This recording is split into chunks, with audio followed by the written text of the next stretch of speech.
سلام علیکم دوستان عزیز. از ما اینجا در چیدر اومده زمین حولی مونده. اینجا ما سبزی میکنم وی نگاه زور نمیرسه سبزی میکنم. نه میرم چیوده میتم خرگوش شده. بسم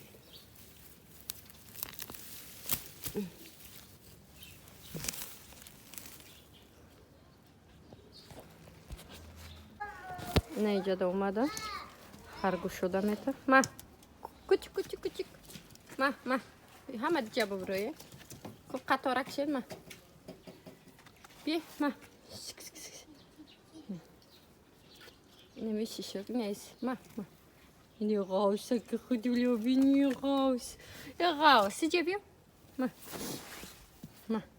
بیره خدایه اینه شیشوری بدای ما یورا فکر کنیم که دختر بچه که همش چی بدای چی میگن همش بچه بدای بچه لبای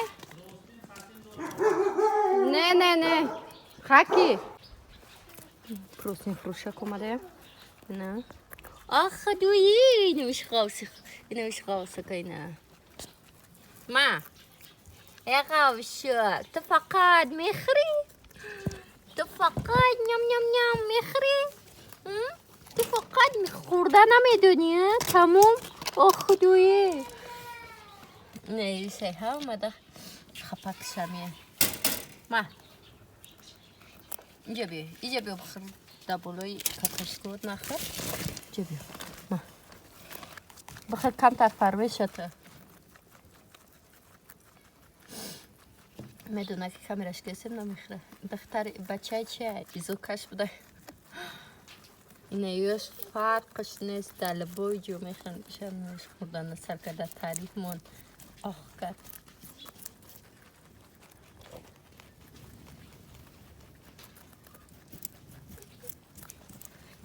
هر دینه یورا بی ایش خدویه اینه موقع شما دستی میدارم که نمیره اینمی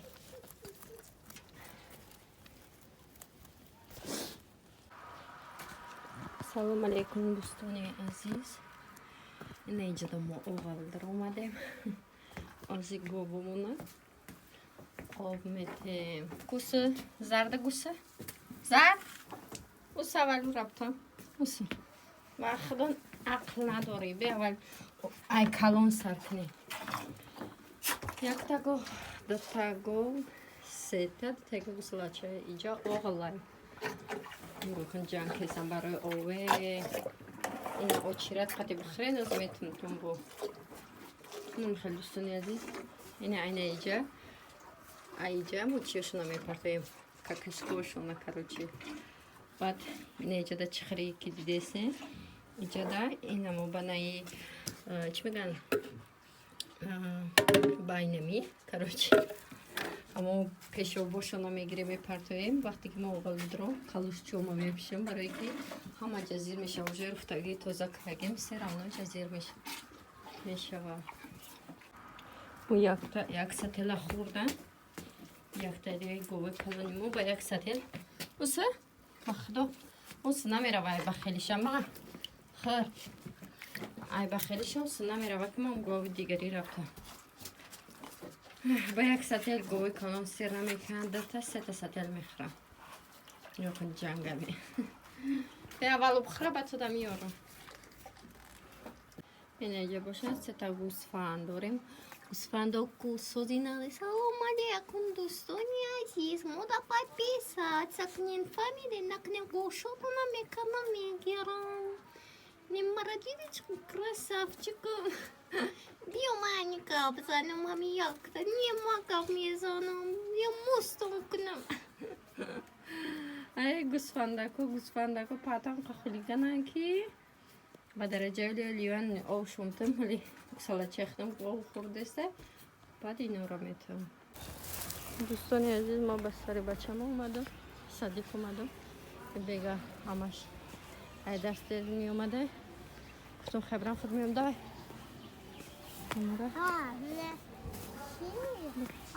شیها ای بچه من تو خود زیر شیها گفتم میگذارم ماما شیها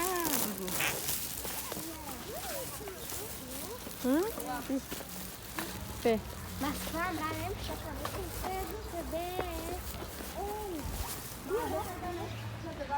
بیا ماما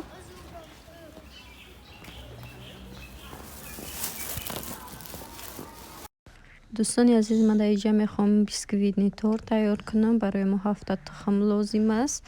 ما با میکسر زدم شلکه من 7 تخم. بعدا 1 استکان شکر و سس میاندازیم که برای که اگر همش یک اندازیم بعد کوفتنش قینه.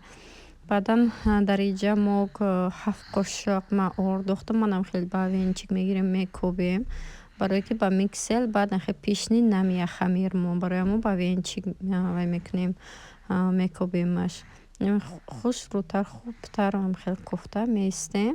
بعدم وانیلین 1 تا بعد از اون 1 تا دیگه رز رخیتل میاندازیم. خمیر ما الکی تیار شد.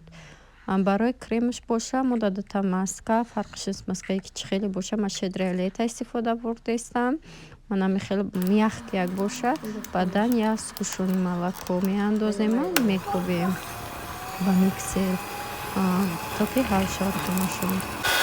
بعد از اون ما میتونیم که برای سلیفکی نکه ما که در توجیکستانی قیمق خانگی که هست ما قیمق خانگی کدام انداختمش میشه که سلیفکی 33 فویزه 35 فویزه اندازیمش. دوستانی عزیز بخشش زیاد در تاجیکستان سوید کشیه میکشن گریون میکنن با میکشن. منم میخواد برای همون ما کامر کردن نتونستم دوام شه. من علاقه تورت ما تیار شد. تورت بیسکویت تورت خیلی بامزه اومده باور کنیم ملوی ما که خشروک من خیلی گفتم هر یک قبچه کریم کردم بعد بولوش منم خیلی با دیلالا گل موندم بولوش کمتر کاکاوی استروشکا کردم. دوستانی عزیز مرحمت شما هنی تیار کنیم به حد بامزه میه.